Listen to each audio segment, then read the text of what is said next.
tête, notre cerveau, il fonctionne à 4 parties. La Chokhma, Bina et Dat. Matériellement, physiquement, ça se passe, il y a le côté droit, le côté gauche. Le côté droit, c'est le côté analysateur. Le côté gauche, c'est le côté sentimental. Dans le cerveau, il y a un côté sentimental. Le côté gauche, toute la partie gauche, c'est sentimental. Ah bon? Bien sûr. Bien. Toute la partie gauche est sentimentale. La partie arrière, c'est le zikaron. Comment on dit le zikaron? La mémoire. Et la partie est le cœur du cerveau. Je ne sais pas comment on dit ça en français, mais c'est le côté de instinct. Comment on dit? L'instinct. L'instinct, c'est l'instinct. Tout ce qui est instinct. Ouais, c'est la racine. C'est la racine, c'est le cœur du cerveau. Il est une toute petite boule, c'est un cerveau qui est tout petit. Il est en plein milieu du cœur, en plein milieu de notre cerveau. Maintenant, notre cerveau est composé de 90% de liquide. 90% de notre cerveau, c'est du liquide. Maintenant, comment ça se passe quand une personne elle entend quelque chose, ou elle voit quelque chose, ou elle étudie quelque chose? Normalement, ça passe avec le côté droit de notre cerveau. Dans le cerveau, il analyse ce qu'il a appris, il analyse ce qu'il a fait, il analyse ce qu'il a reçu, est-ce que c'est bien, est-ce que c'est pas bien, c'est bon, ça s'arrête là. La majorité des choses s'arrêtent là. Maintenant, il n'y a pas un autre téléphone là qui veut sonner? Maintenant, il y a... Je sais, ça fait rien. Maintenant... Tu ne coupes pas alors. Hein. Maintenant, pour faire réveiller notre partie gauche, c'est-à-dire le sentimental de notre cerveau, pour le faire rentrer, pour qu'on puisse le faire réveiller, pour ça on a besoin du cœur. On a besoin du cœur. Ça fait un ségol. Tac, tac, tac. D'abord la côté droite, on le fait descendre dans le cœur. Quand on le fait descendre dans le cœur, ça remonte au côté sentimental. Quand c'est sentimental, c'est quelque chose d'autre. Alors là, la partie de la Torah, elle est très spéciale.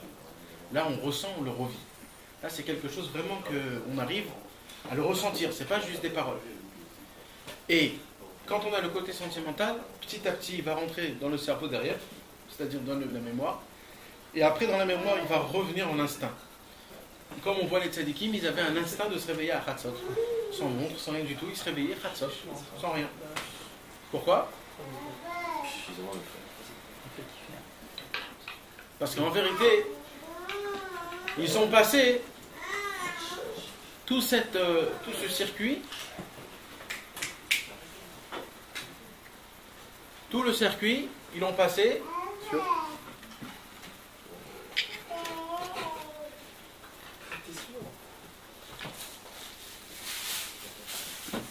Et grâce à ça, la Torah, pour eux, est devenue un instinct.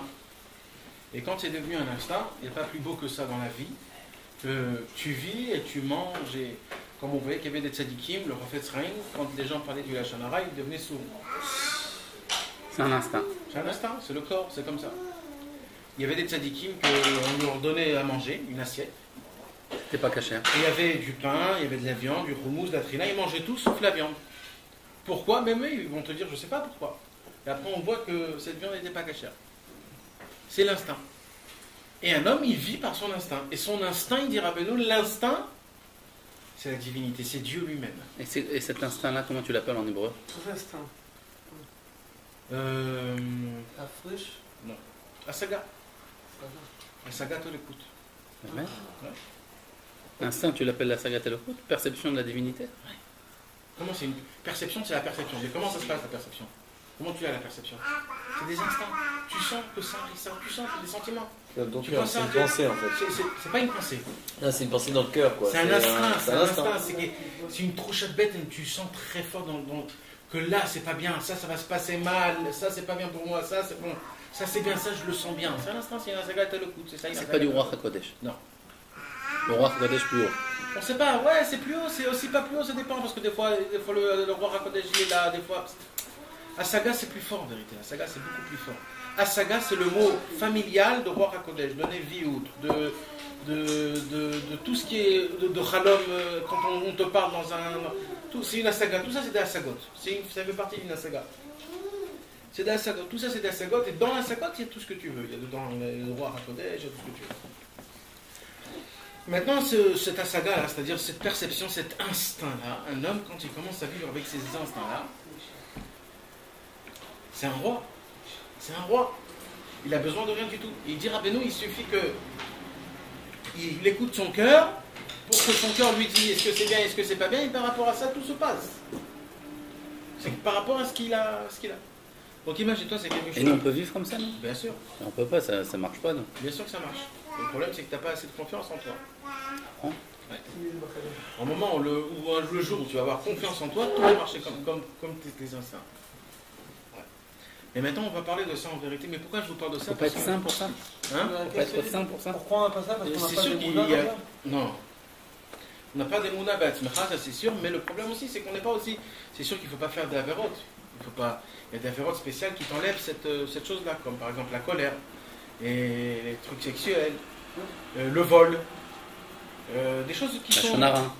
La shonara, c'est par rapport au cœur, par rapport aux yeux, par rapport à...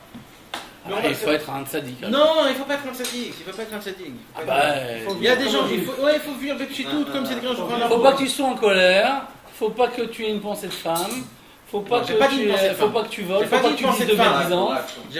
J'ai dit un acte. Pas dire un peu une pensée. Une pensée, c'est une pensée. Il suffit de ne pas voir les femmes. Mais c'est pas ça l'histoire. Si on peut ou on ne peut pas. C'est pas de ça que je vais vous parler. Moi, je vais vous parler de quelque chose d'autre. D'accord. Je vais vous parler qu'en vérité, nous, là où on est vraiment, notre vie, notre service divin, qu'on essaye d'être Oved Hashem, on essaye de s'avancer, on essaye de vivre une vie d'un vrai Chassid Breslev. On veut lire le Likutei Moharan et on veut accomplir le Likutei Moharan. On veut faire ce qu'il y a écrit. On veut être des élèves de Rabbi Nachman. On veut aimer Hachem. Et malheureusement, on est très très loin. Et plus on étudie, plus on voit qu'on est encore plus loin. Et on voit que c'est à des années de lumière.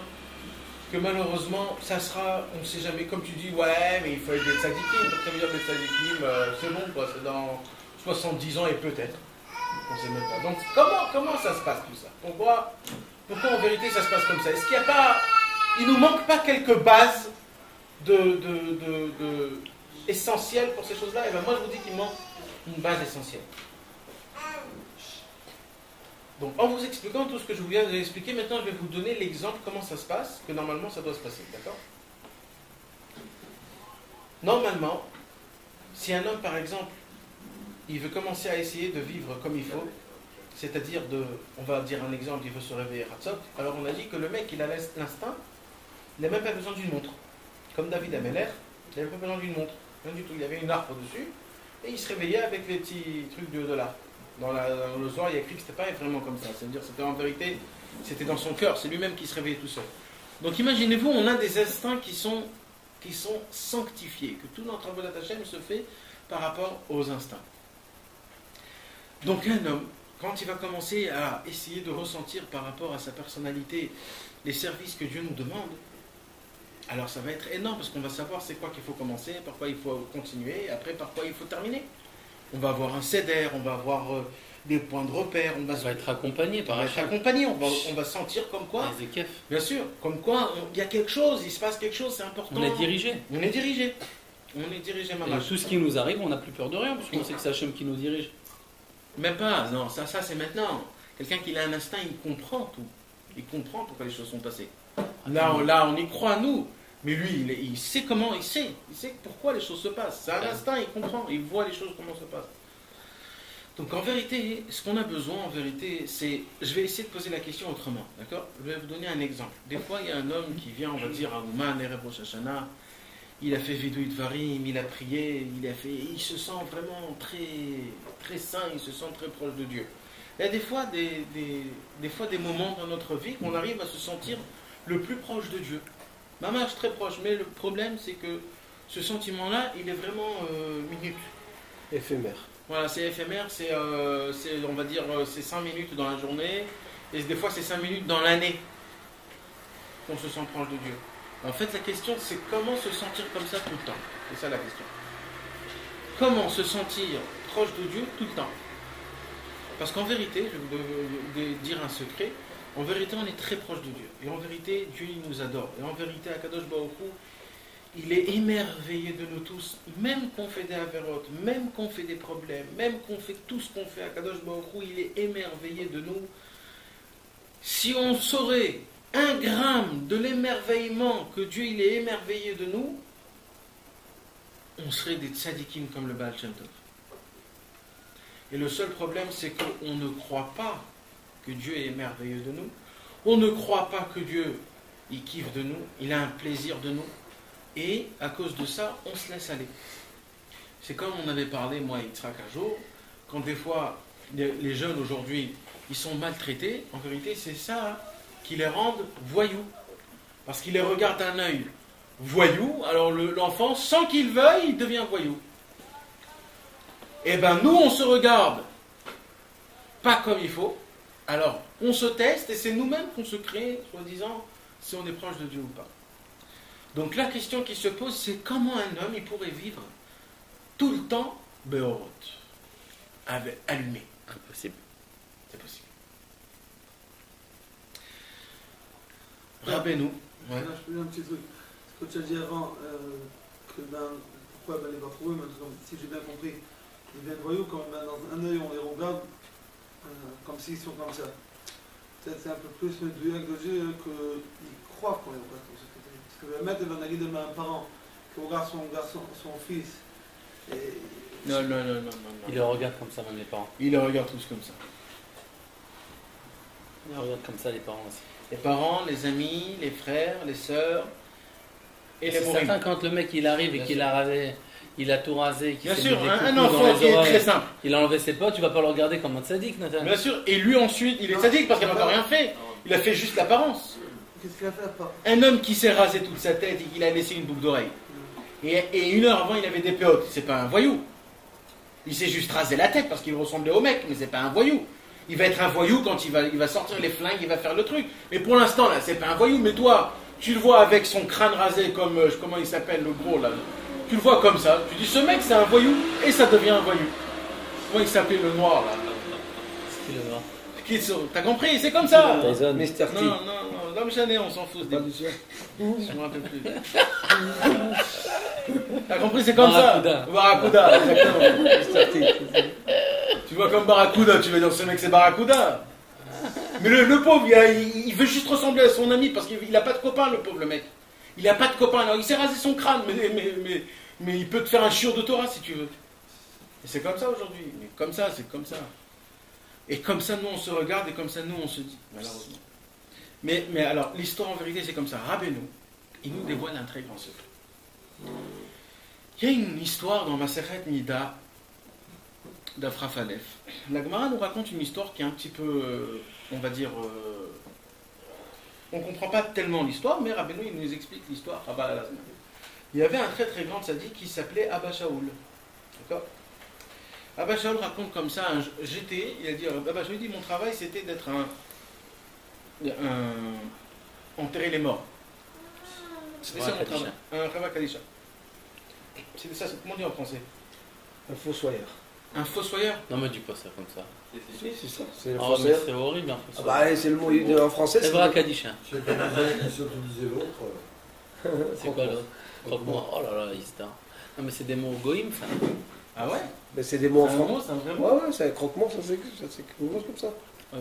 Le fossoyeur, c'est le mot plus fort. Mais c'est vrai, je pense. Oh, Le fossoyeur, c'est le mot français, quoi. Alors on va Non. dire, alors Bekitsu, il y avait Abba Chava Shaul. Kadisha. Abba Shaul, c'était un fossoyeur, un Chava Kadisha. Ça veut pas fossoyeur. Un Chava Kadisha. Et Abba Shaul, il raconte un jour, je suis rentré dans une grotte s'est ouverte en dessous de moi. Il a voulu enterrer un mort. Et il y a une grotte énorme qui s'est ouverte à côté de lui. Il est rentré dans cette grotte, et cette grotte, elle était tellement profonde. C'était pas une grotte, en fait, c'était un trou par terre, ça veut dire. Et quand il est rentré, la grotte, elle est arrivée jusqu'au nez. Et il a commencé à essayer de sortir vite, et dès qu'il est sorti, on lui a dit, mais tu sais où t'es rentré? Il lui a dit non. Il lui a dit, t'es rentré dans le squelette de l'œil de Avshalom. Et cette grotte, en fait, c'est le squelette de l'œil de Avshalom. Le squelette de l'œil. C'est pas la grotte, c'est l'emplacement, La fosse. je veux dire, la fosse. Non, mais ils appellent ça Non, une. grotte. Une grotte. Quoi, son œil, il était aussi grand que la grotte, là?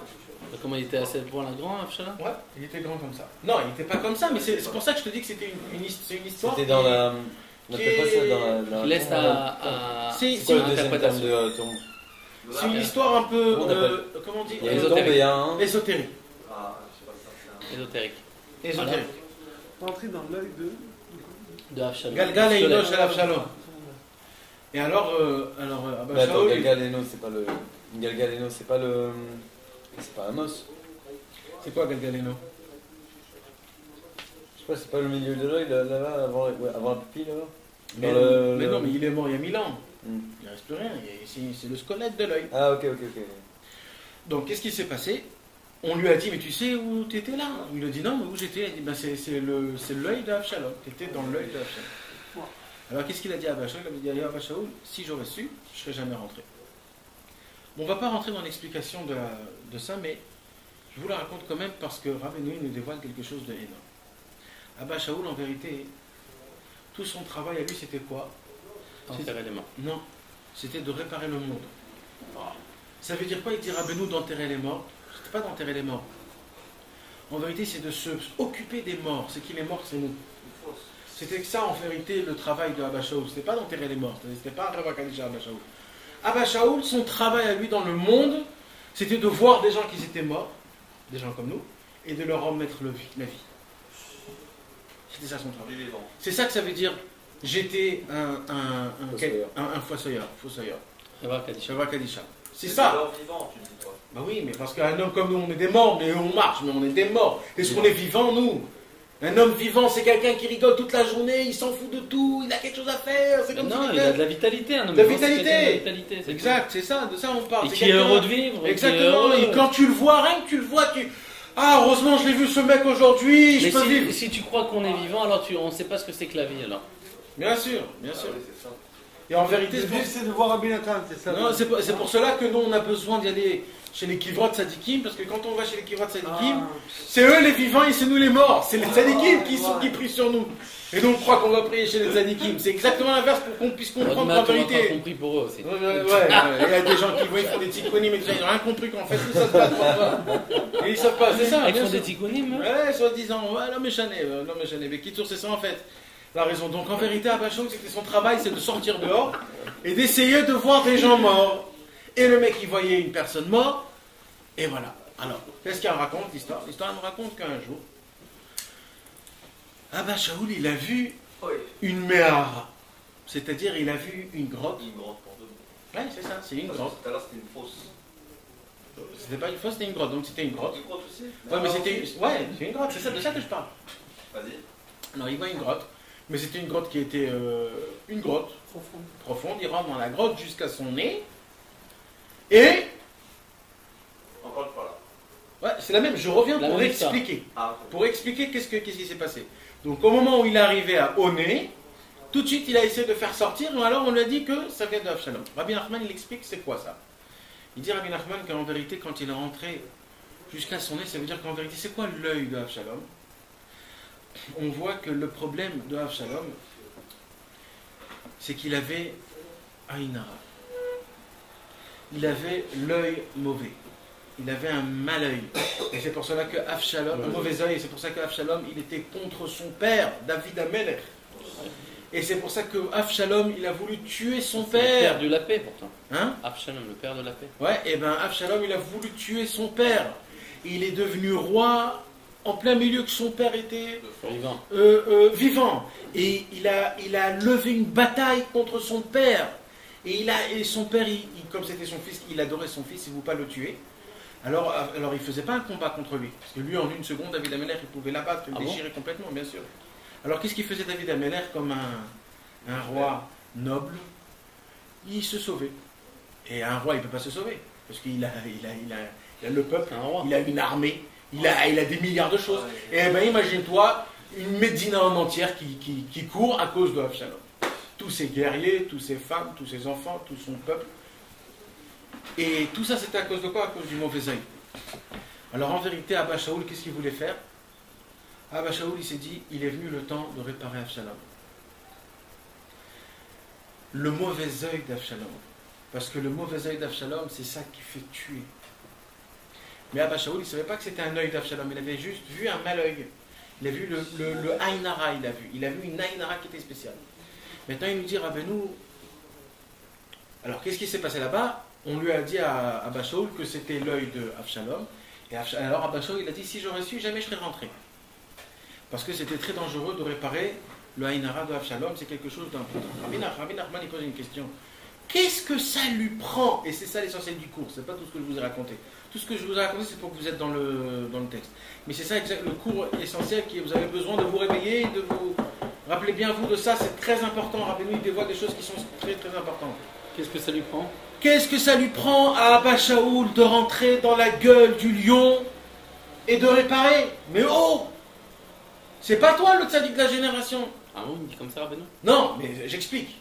Bah oui. Sinon, c'est sûr, quoi. Le travail, c'est le tzaddik en vérité qui fait. lui, Et s'il dit ça, c'était pas le tzaddik, c'était pas le tzaddik. travail. Ah ouais. C'était un très très grand tzaddik, Abba Shaul. C'était le plus grand de toutes les générations, mais c'était pas le plus grand. C'était pas l'élu, on avait encore des autres. Alors pourquoi Abba Shaul? Non, et Rabbeinu, surtout la question qu'il pose, c'est que même si tu es le plus grand tzaddik de la génération, comment tu oses rentrer dans des endroits que tu sais pas si c'est toi qui vas être le gagnant? Parce qu'il ne savait pas. Mais pourquoi tu rentres dans des problèmes? Milachatri là. Tu vas pas rentrer ta tête dans la gueule d'un lion et tu dis non mais je sais pas s'il va fermer. Bien sûr. Tu rentres pas ta tête. Tu prends pas, tu touches Si pas t'es un pas sûr de serpent. gagner, tu rentres pas. Tu prends pas un scorpion. Tu touches des scorpions toi. Moi, non. Alors pourquoi que Abba Shaul il faut qu'il rentre dans une sakana qui est aussi grande? Comment ça se fait tout ça? Et Rabbeinu, il nous dit qu'en vérité, il rapporte une autre Gemara et il déduit de cette histoire-là, parce qu'il y a écrit mitartaï.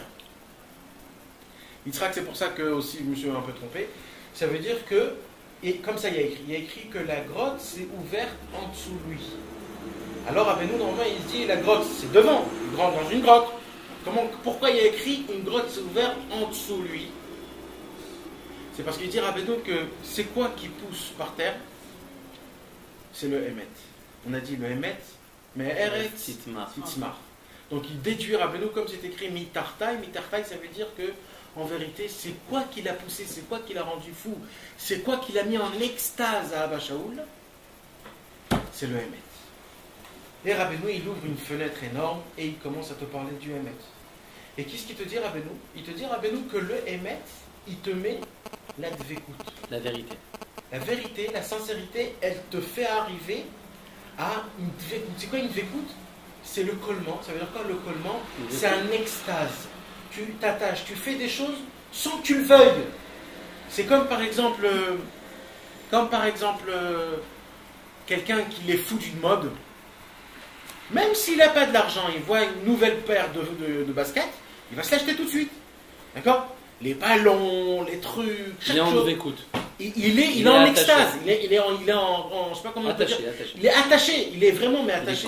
Il est collé. C'est énorme. Et Rabbeinu, il nous dit, c'est ça qui a fait faire que Abba Shaul, il a dû rentrer même dans des endroits qui sont très très très durs pour lui. Mais en vérité, la vérité, c'est parce qu'il était vrai que la vérité lui a amené à l'attachement et que l'attachement, il fait des choses sans qu'il sache. Et là, on va revenir à ce qu'on avait dit tout à l'heure. Le côté droit de notre tête, c'est l'analysateur. Le côté gauche, c'est le côté sentimental. Le côté derrière, c'est le côté de la mémoire. Et ce qui est Yemin, Sechel, Small, Regesh, Achori, c'est Azikaron, Apnimi, c'est instinct. Ce qui est dedans, donc, c'est les instincts. Et il nous dit, rappelez-nous qu'en vérité, le Emet, qu'est-ce qu'il fait le Emet? Il prend ta tête, il prend ton cœur, et il le fait une seule boule. Chaque chose que tu étudies, tout de suite, c'est touché dans les quatre côtés et dans le cœur. Au lieu que d'abord ça passe par l'analysateur, après il faut beaucoup travailler pour que ça passe au côté de Regesh, après ça passe dans le cœur, après ça passe dans la mémoire, après ça passe par ici et par là. Ça veut dire en vérité, quand un homme il étudie, qu'il veut accomplir, c'est pas juste en étudiant. Parce que quand tu étudies, juste tu apprends. Mais d'apprendre à accomplir, ça prend beaucoup de temps. Il faut que tu fasses rentrer ta connaissance dans ton cœur, pour que tu puisses ressentir vraiment ce que tu ressens, ce que tu as étudié.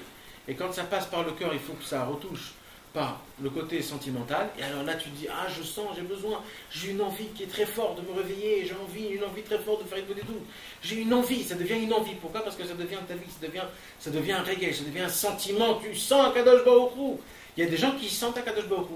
Pourquoi? Parce qu'ils ont arrivé à faire passer du sechel au cœur et au regesh. Alors le mec il ressent des choses, il peut lire une histoire et pleurer, il peut lire une Torah, ça lui fait des frissons, ça lui fait des choses comme ça. Pourquoi? Parce qu'il arrive, mais c'est un travail pour arriver à ça. Et après il faut qu'il s'en rappelle, alors il faut que ça se mette derrière, et après il faut que ça devienne un instinct jusqu'à qu'il vit comme ça. Alors il dit, Rabbeinu, qu'est-ce qu'elle fait la vérité?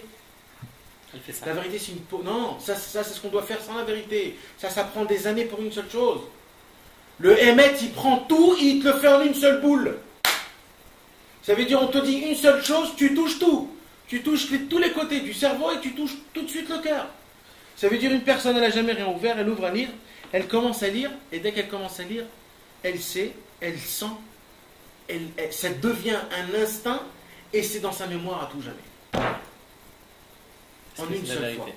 Parce qu'il est émet, lui. Et il sait que ça, c'est émet.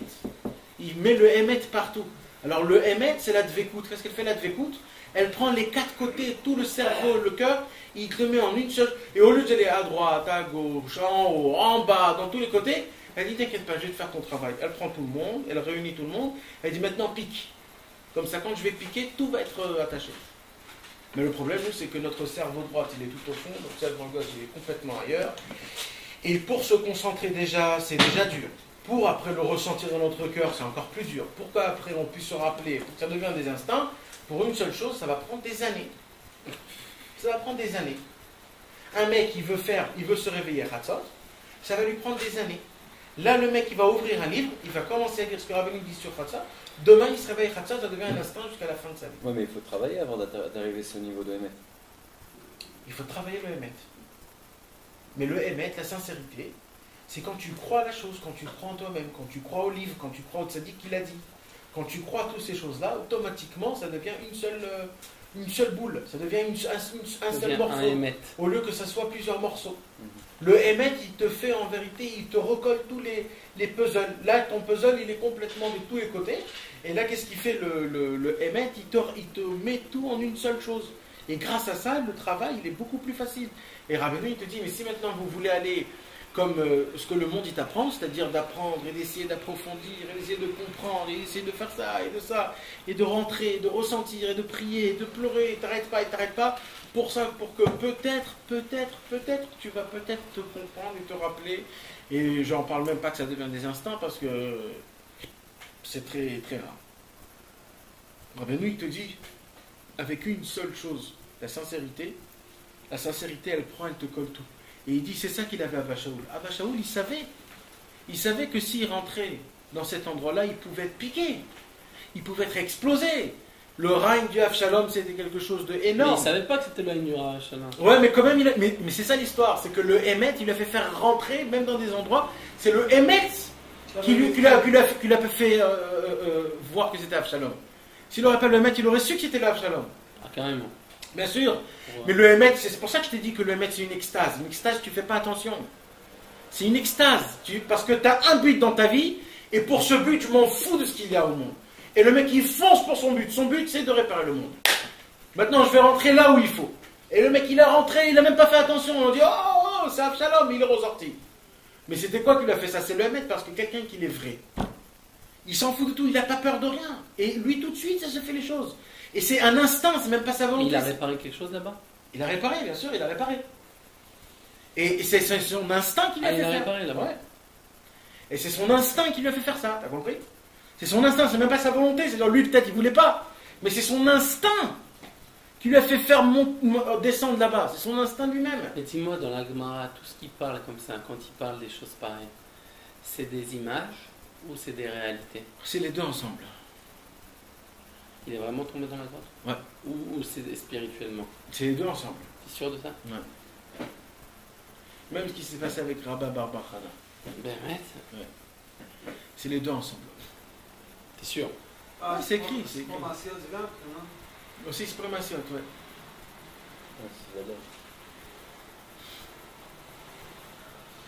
Donc mes amis, il faut essayer un peu de se réveiller. et d'essayer de ressentir ce que je vous ai parlé. Il faut que vous, maintenant l'analysateur il vous passe au regesh là, pour que vous puissiez un peu sentir au cœur, pour que vous puissiez un peu sentir ce que je vous ai dit. Et d'essayer d'analyser ce que je vous ai dit, et de comprendre, de ressentir. Et de le refaire partir au cœur.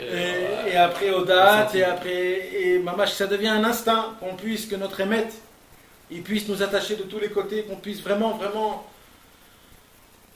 parce que vous, je sais pas si vous avez fait attention, mais je vous parle de quelque chose c'est la clé de la vie. Au lieu que tout devient lourd et tout devient dur. C'est-à-dire le émet, nagid de quelqu'un, maintenant quelqu'un nagid de mandalé, il vaut de deux, c'est son émet. Quelqu'un maintenant de parler de deux, c'est ça son émet. Le émet, c'est Ça pas. n'existe pas ça. Ça n'existe pas ce que tu viens de dire. Quoi? Ça n'existe pas ce que tu viens de dire. Je ne veux pas dire que le émet de quelqu'un, c'est de pas aller faire des. Maintenant, ça se voit là, maintenant, nagid de c'est pas d'aller. Maintenant, nagid de pour lui, mais c'est dans la l'instant télé d'aller. Non, mais c'est pas comme ça qu'il faut penser, parce que si tu rentres dans ça, donc tu deviens complètement dingue. C'est pas ça l'histoire. C'est pas ça le émet. Le émet, c'est quand tu ouvres une Torah, il faut que tu y crois que c'est vrai ce que tu viens de dire. Il faut que tu sois sincère, quoi, comme quand tu pries. Non, parce que Il faut que tu y crois que ce qu'il dit. Ma Surtout les liens de Torah, Non, pas du tout. C'est pas sur ça? Pas du tout. Alors, sur quoi tu as voulu parler? Sur la vérité, c'est-à-dire de chaque truc, ça, de quoi? Le émet, Il y a un mais minimum c'est tout. Le émet, comme quoi ce qu'il y a écrit, c'est vrai. Et que s'il a écrit, je peux l'accomplir. Et j'y crois en moi. Et j'essaye d'être sincère. Et si je vais l'accomplir, je ne vais pas l'accomplir pour mon copain. Je vais l'accomplir parce que j'ai vu que c'est écrit, donc je suis obligé de le faire. Que pour moi, pas pour les autres. C'est-à-dire de faire toute la Torah, en fait. Ce que tu lis, petit à petit, les choses que tu sais. Maintenant, tu lis Quoi? maintenant, tu lis toi, Larry, tu viens de faire plein de trucs et tout ça. Ouais.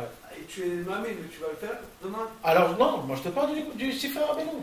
Non, mais de toute façon, avec le tzaddik, il t'apprend à faire le hari. Ouais, mais on va pas parler du Hari, mais un homme il commence à lire une Torah. Dans l'écoutez-moi, d'accord? Il lit une Torah. Ok, maintenant, il ne peut pas faire 24 ans, il va revenir, il a la Torah comme quoi, Ok. non, alors pas, maintenant, il va faire, maintenant, ils vont obliger maintenant.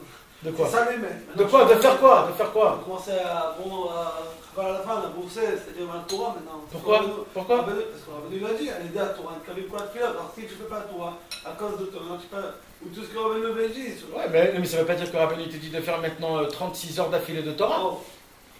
C'est pas ça que Rabbeinu il a dit dans la Torah. Il a dit quand on étudie la Torah, grâce à ça on reçoit la prière et les supplications. Rabbeinu n'a pas demandé combien de temps, il n'a pas dit 80 ans et 4 heures. Un peu de Torah. La Torah, ça, il ne faut pas y aller dans les extrémistes. Parce que si tu De regardes. toute façon, tu prends tout ce qu'il a dit Rabbeinu, ça fait Si tu regardes ton temps, quoi. Ouais, c'est clair. Dans les Bodédou, tu fais la Shacharit Mincha vite. D'accord, chacun comme il le ressent, c'est tout. clair. Il ne faut pas rentrer dans les. Parce que sinon, après, il n'y a plus de fin, c'est terminé l'histoire. Un homme, il doit faire simple, normal, simple, ce qu'il peut, c'est tout. Ce qu'il peut, mais simcha. Mais quand je parle du Hémet, je ne parle pas de ça. Moi, quand je parle du Hémet, je parle qu'un homme, il doit croire en ce qu'il lit. Non. Il doit se croire en soi-même qu'il est capable d'accomplir. Il doit essayer d'être le sincère le plus qu'il peut. Il doit essayer d'être le plus simple qu'il peut. Parce que C'est comme quand Nathan, tu disais avec l'écouter à la faute. Là-bas, dans l'introduction, il disait Rabbi Nathan, si tu arrives à chaque parole que je sors dans ce livre-là, ça doit être pour le écart, les maasé. C'est-à-dire, je suis là pour le lire. C'est comme si je lis le mode d'emploi de ma vie, en fait. Comment qu'il faut que je le lis pour le faire. Donc là, c'est sincère directement. Mais si je le lis pour Stam, avoir des connaissances en plus, ou pour lire, ou pour me dire je suis qui d'une étude, c'est pas sincère. Ça veut dire, c'est ça.